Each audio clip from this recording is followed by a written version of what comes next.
ಸುಳ್ಳು ಸುದ್ದಿಗೆ 7 ವರ್ಷ ಜೈಲು, ಪ್ರಾಮಾಣಿಕ ಸುದ್ದಿಗೆ ಕ್ರಮವೇನು? ಸಿದ್ದರಾಮಯ್ಯ ನೇತೃತ್ವದ ಕಾಂಗ್ರೆಸ್ ಸರ್ಕಾರವು ದಮನಕಾರಿ ನೀತಿ ಅನುಸರಿಸಲು ಮುಂದಾಗಿದೆ. ಒಂದು ರೀತಿಯ ಹಿಟ್ಲರ್ ರಾಜಕಾರಣಕ್ಕೆ ಸಿದ್ದರಾಮಯ್ಯ ಅಣಿಯಾಗಿ ನಿಂತಿರುವಂತಿದೆ. ಅಕ್ಷರಶಃ ಅಭಿವ್ಯಕ್ತಿ ಸ್ವಾತಂತ್ರ್ಯದ ಜೊತೆಗೆ ಮಾಧ್ಯಮಗಳ ಸ್ವಾತಂತ್ರ್ಯವನ್ನು ಕಸಿದುಕೊಳ್ಳುವ ಹುನ್ನಾರ ನಡೆಸಿದೆ. ಅದಕ್ಕೆ ತಾಜಾ ಉದಾಹರಣೆ ನಕಲಿ ಸುದ್ದಿಗಳ ನೆಪದಲ್ಲಿ ಇಡೀ ಮಾಧ್ಯಮವನ್ನೇ ಹತೋಟಿಗೆ ತೆಗೆದುಕೊಳ್ಳಲು ಹವಣಿಸುತ್ತಿದೆ. ನಕಲಿ ಸುದ್ದಿಗಳನ್ನು ಪೋಸ್ಟ್ ಮಾಡುವಲ್ಲಿ ತಪ್ಪಿತಸ್ಥರೆಂದು ಕಂಡುಬಂದಲ್ಲಿ ಸಾಮಾಜಿಕ ಮಾಧ್ಯಮ ಬಳಕೆದಾರರು 7 ವರ್ಷಗಳವರೆಗೆ ಜೈಲು ಶಿಕ್ಷೆ ಮತ್ತು ಗರಿಷ್ಠ 10 ಲಕ್ಷ ರೂಪಾಯಿಗಳ ದಂಡವನ್ನು ಎದುರಿಸಬೇಕಾಗುತ್ತದೆ ಎಂದು ಕರ್ನಾಟಕ ಸರ್ಕಾರವು ತಪ್ಪು ಮಾಹಿತಿಯ ಮೇಲೆ ನಿಗಾ ಇಡಲು ಕರಡು ಕಾನೂನಿನಲ್ಲಿ ಪ್ರಸ್ತಾಪಿಸಿದೆ. 2 ವರ್ಷಗಳ ಹಿಂದೆ ಕಾಂಗ್ರೆಸ್ ಅಧಿಕಾರಕ್ಕೆ ಬಂದಾಗಿನಿಂದ ರಚನೆಯಾಗುತ್ತಿರುವ ಕರ್ನಾಟಕ ತಪ್ಪು ಮಾಹಿತಿ ಮತ್ತು ನಕಲಿ ಸುದ್ದಿ ಕಾಯ್ದೆಯ ಕರಡನ್ನು ಈ ವಾರದ ಆರಂಭದಲ್ಲಿ ಸಚಿವ ಸಂಪುಟದ ಮುಂದೆ ಇಡಲಾಯಿತು. ಪ್ರಸ್ತಾವಿತ ಕಾನೂನು ರಾಜ್ಯ ಸರ್ಕಾರಕ್ಕೆ ಸಾಮಾಜಿಕ ಮಾಧ್ಯಮ ವೇದಿಕೆಗಳಲ್ಲಿ ನಕಲಿ ಸುದ್ದಿಗಳ ಸಂಪೂರ್ಣ ನಿಷೇಧವನ್ನು ಖಚಿತಪಡಿಸಿಕೊಳ್ಳಲು ಅಧಿಕಾರ ನೀಡುತ್ತದೆ. ಕರಡು ಕಾನೂನು ಜೈಲು ಶಿಕ್ಷೆ 5 ಲಕ್ಷ ರೂಪಾಯಿ ದಂಡವನ್ನು ಪ್ರಸ್ತಾಪಿಸುತ್ತದೆ. ನಕಲಿ ಸುದ್ದಿಯನ್ನು ತಪ್ಪು ಉಲ್ಲೇಖ ಅಥವಾ ಸುಳ್ಳು ಎಂದು ವ್ಯಾಖ್ಯಾನಿಸಲಾಗಿದೆ.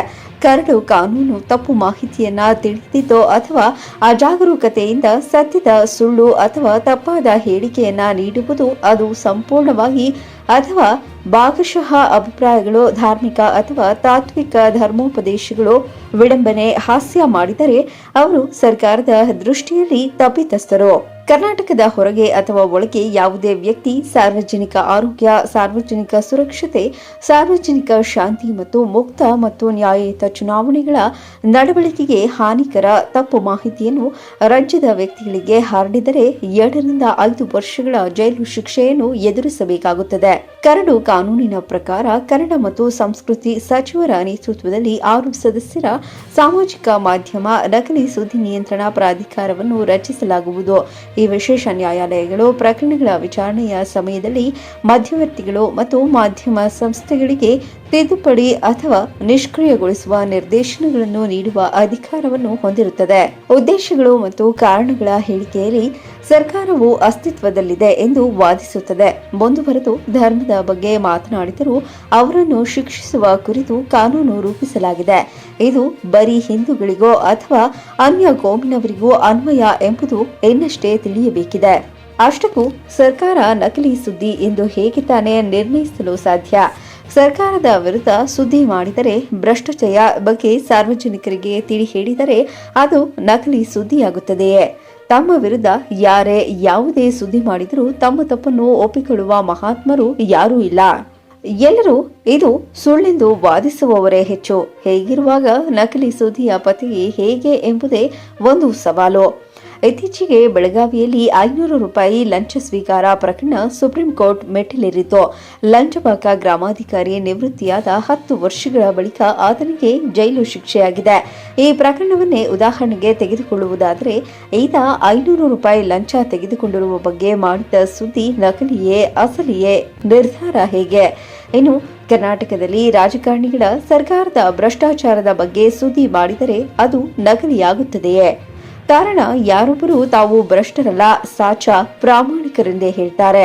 ಹಾಗಿದ್ದಾಗ ಸುದ್ದಿ ನಕಲಿಯೋ ಅಸಲಿಯೋ ಹೇಗೆ ನಿರ್ಣಯವಾಗುತ್ತದೆ?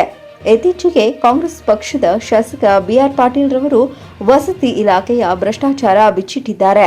ಎಚ್.ಕೆ. ಪಾಟೀಲ್ ರವರು ಅಕ್ರಮ ಗಣಿಗಾರಿಕೆ ಬಗ್ಗೆ ಅಸಮಾಧಾನಗೊಂಡು ಸಿಎಂಗೆ ಪತ್ರ ಬರೆದಿದ್ದಾರೆ. ಇದು ನಕಲಿಯೋ ಅಥವಾ ಅಸಲಿಯೋ?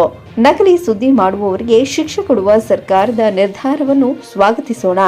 ಆದರೆ ಅಸಲಿ ಸುದ್ದಿ ಮಾಡಿದಾಗ ಸರ್ಕಾರ ಯಾವ್ಯಾವ ಕ್ರಮಗಳನ್ನು ಕೈಗೊಂಡಿದೆ? ನಮ್ಮ ಬೃಹತ್ನಾಡು ಪತ್ರಿಕೆಯು ನಾನಾ ಇಲಾಖೆಗಳ ಭ್ರಷ್ಟಾಚಾರದ ಬಗ್ಗೆ ದಾಖಲೆಗಳ ಸಹಿತ ವರದಿ ಮಾಡಿದೆ. ಅಂತಹ ಪ್ರಾಮಾಣಿಕರ ವಿರುದ್ಧ ಸರ್ಕಾರ ಯಾವ ಕ್ರಮ ಕೈಗೊಂಡಿದೆ? ಅದೇ ರೀತಿ ಇನ್ನೂ ಹಲವಾರು ಸುದ್ದಿಗಳ ಮಾಹಿತಿಗಳನ್ನು ಪಡೆದು ಮಾಧ್ಯಮಗಳಲ್ಲಿ ಬಿತ್ತರಿಸಿದರೂ ಅವರ ವಿರುದ್ಧ ಕ್ರಮವೇಕೆ ಜರುಗಿಸುವುದಿಲ್ಲ?